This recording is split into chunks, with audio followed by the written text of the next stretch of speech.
五代机到底要不要双座版？俄罗斯军工圈又搞出了一个惊天大瓜，将单座的苏57改成了双座版的苏 57D， 颜值下降了不少，肥头大耳的样子没有单座型好看。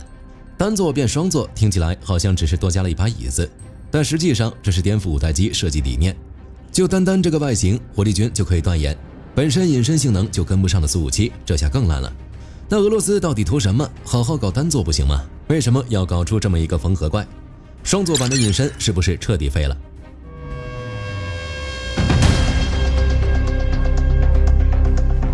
这架苏 57D 不是什么从零开始全新研制的新机型，俄罗斯现役的苏57本来就没多少架，单独为了一个双座版去开辟一条全新的隐身生产线，卢布根本不够用。不过俄罗斯这边最拿手的就是考古，既然没钱开新线，那就旧机重构。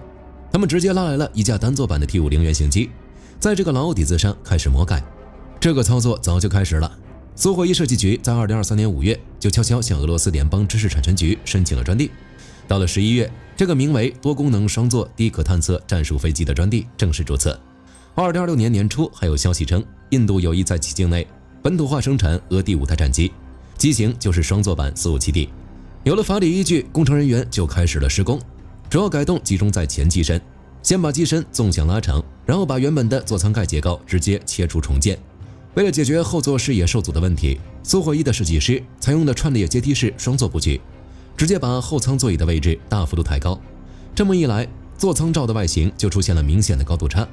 看起来有点像他们家祖传的苏30系，但是阶梯的线型要更加陡峭，前面凸起来了，后面自然也得跟着改。原本宽厚的机背中央脊梁被迫向后重新修形并且延伸，没办法，第二座舱占了太多的地方，原本装在前面的航空电子设备舱、制冷管道还有机身内部的燃料箱都没地方放了，只能硬生生的往后挪，这就导致整个机背看起来像背了一个小书包。到了2026年5月16日，这架苏 57D 就已经在机场开始地面滑行测试了。紧接着没过几天，5月19日，联合航空制造集团官方就承认了这架双座版战机由苏霍伊的首席试飞员谢尔盖·博格丹亲自驾驶，在共青城泽姆基机场成功完成了首飞，各项飞行动作全都没有拉胯，完美符合设计指标。话这样说没错，只是单座改双座的影响可没那么简单。火力军可以明确地说，区别很大，无论是在气动布局、内部容积分配，还是在最核心的电磁散射特性上，双座版都付出了惨痛的代价。先说座舱的设计，以前单座版的时候，座舱是扁平化的，气动过度平滑，现在变成了串列双座，前后高度像楼梯一样抬升，后座的视野确实是大幅改善了，但是迎风阻力和跨音速波阻直接飙升，这就像是跑车上面有个大箱子变成卡车，速度快不起来。机身轴向长度也变了，单座版属于标准的中机身，轴向长度刚刚好，重心比较稳。双座版为了塞人，前机身显著加长，机背的脊髓向后方延伸。这一改，整架飞机的质量分布和重心全都变了，飞控系统的控制率重构都要重新研究，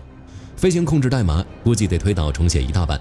当然，最重要的还是隐身。单座版苏57的正面和侧面隐身性能本来就不怎么样，虽然被美欧嘲笑是拍扁的苏27，但相对来说还算凑合，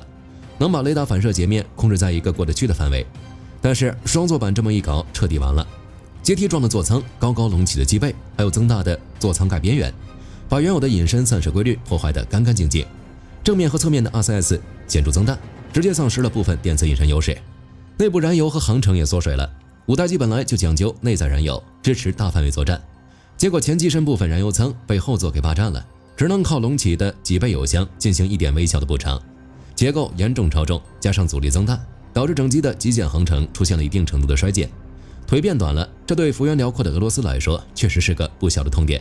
对于这一点，双座版苏 57D 有解决办法。后期计划换装新型的大推力产品177，加力推力高达16吨，耗油率有所降低。如果能顺利换装，刚好能弥补双座版超重的问题，把推重比重新拉回五代机的及格线。至于弹药库，双座版并没有牺牲弹仓容积，近距空中格斗弹药依然挂在一根的简包式侧弹仓里，主打 R74M。中远程制空方面，机腹的主弹仓完整保留，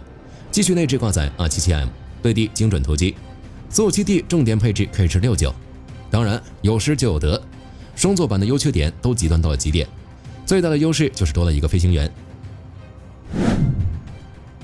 五代机的角色从以前那种单枪匹马去前线的突击手，变成了统管全局的空中战术指挥官。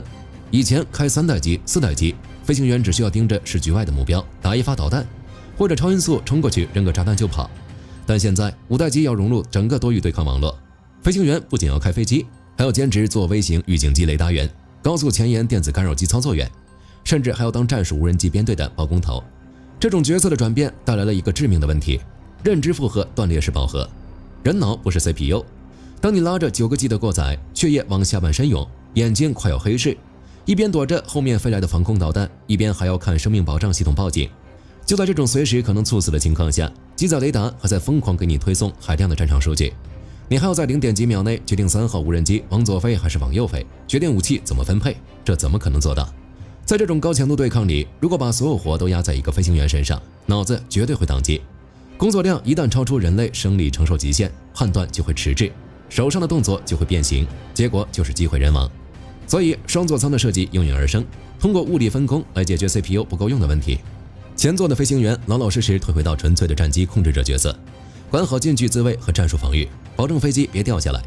而后座的武器系统军官就升格为战略态势评估者，无人机群的最高指挥官，专门负责处理那些烧脑的综合电子对抗。俄罗斯国防部对苏57D的定义也是如此，这是一架具备空中战术前沿指挥所功能的核心节点。虽然公开的照片清晰度不高，但经过仔细观察就能发现，苏57D垂直尾翼外侧除了涂有传统的空天军标志外，还有一个特殊的 logo， 苏57和 S70无人机的显影。俄罗斯第一副总理丹尼斯·曼图罗夫也证实，这架由我们的飞机制造商主动研发的飞机将拥有独特的作战能力，包括作为教练机和指挥机的能力。就结果来说，苏57D最核心的实战定位就是操控以 S70猎人为代表的隐身无人机群，执行有人和无人机协同任务，也就是我们常说的 MUMT。S70是无尾飞翼布局，直接消除了垂直尾翼这个巨大的雷达反射源，所以它的隐身能力甚至比苏57还要好，最大起飞重量高达25吨，这基本是中轻型有人战斗机的级别。内置弹舱空间极大，能带 2.8 吨的武器载荷，航程6000公里，能跟着有人战机进行深度战役穿透，快音速飞行毫无压力，能完美融入有人战机的启动节奏。按照俄罗斯空天军的规划，他们打算在2027年前部署50架 S70无人机，以1:2的比例和苏57D混编，一架苏57D带2架 S70，构建出一个完整的有无人隐身战术航空兵单元。在真实的战役中，这对组合的花样很多。第一种，超视距猎杀高价值节点模式，这招极其阴险。苏57D自己保持完全的电磁静默，雷达不开机，电台不讲话，悄悄躲在安全的后方空域。这时候，后座的任务指挥官通过高度加密的高速数据链，操控 S70组成前处侦察线。S70仗着隐身性能，用光电和被动射频系统盯住敌方的预警机、空中加油机或者大型指挥机，把坐标实时传回后方。苏57D接到数据后，直接引导前沿的 S70开火，或者自己挂上 R37M， 在400公里外一击爆头。第二种，分布式精确打击模式，遇到敌方防守极其严密的地面阵地怎么办？苏57D就变成了空中信息交换枢纽，后座军官看着战场态势大屏幕，统筹指挥挂着各种弹药的 S70， 给他们规划不同的突防高度和时间差，然后一声令下，齐射 KH-69隐身对地导弹，对敌方的指挥中心、大型机库、弹药库进行多波次无死角的饱和打击。在这整个过程中，有人机的飞行员连敌人的防空区都没进，被击落的风险无限趋近于零。第三种，伴随电子干扰与诱骗模式，这招叫借刀杀人。S70挂上高灵敏度的电子吊舱，冲在最前面，对敌方的搜索雷达实施干扰。如果敌人不上当， S70就主动调整雷达应答机，伪装成苏57D的电磁特征，把自己变成一个高价值的诱饵，在敌人雷达屏幕上疯狂掉线。只要敌人的防空导弹雷达开机锁定，隐藏在侧翼真正的苏57D立刻让后座军官锁定目标，引导反辐射导弹精准靶点。防空阵地一废，后续的轰炸机大部队就可以长驱直入了。俄军内部评估过苏57D和 S70配合，在那种强对抗、复杂电磁环境下的空战生存率和打击效能，起码能提升3倍以上。除此之外，双座苏57还能补齐俄罗斯5代机训练体系的关键短板。截至2026年初，俄军仅装备约30架苏57，且仍在持续列装，此前只能依靠苏35进行过渡训练，存在效率低、风险高的问题。双座苏57可作为专用5代机教练机，通过边打边教模式，快速完成飞行员从4代机到隐身机的换装训练，加速苏57批量列装与战力生成，完善俄空天军5代机战力闭环。双座苏57将使飞行员培训周期缩短40%，降低训练成本和风险。这个设计在国际军贸市场上也能发挥作用。像阿尔及利亚、印度这些国家，他们没有完备的五代机合成化培训体系，飞行员上手五代机比登天还难。现在有了双座版，直接提供一站式零风险的边打边教服务，诱惑谁顶得住？说到这儿就有一个问题了，既然双座这么香，为什么美国在 F2、F35 项目上完全没有搞双座版？美国不研究双座五代机，一方面是条件不允许。F2 猛禽当年设计这玩意儿的时候，为了追求极致的隐身和机动，机身内部空间被压榨到了令人发指的地步。为了完美的电磁折射外形，还有 S 型隐身进气道， F2 的肚子底几乎被航电温控管道、液压系统还有那内置弹舱塞得一点缝都没有。你要是想在里面再塞一个座椅，不好意思，整架飞机的成立结构必须彻底推倒重来。这种改动带来的研发预算赤字，五角大楼扛不住。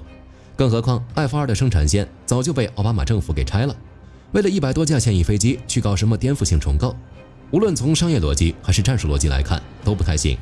至于 F35 这款飞机的命运，从立项那天起就被锁死了，因为它要搞三军通用，空军要常规起降，海军要航母弹射，陆战队要垂直起降。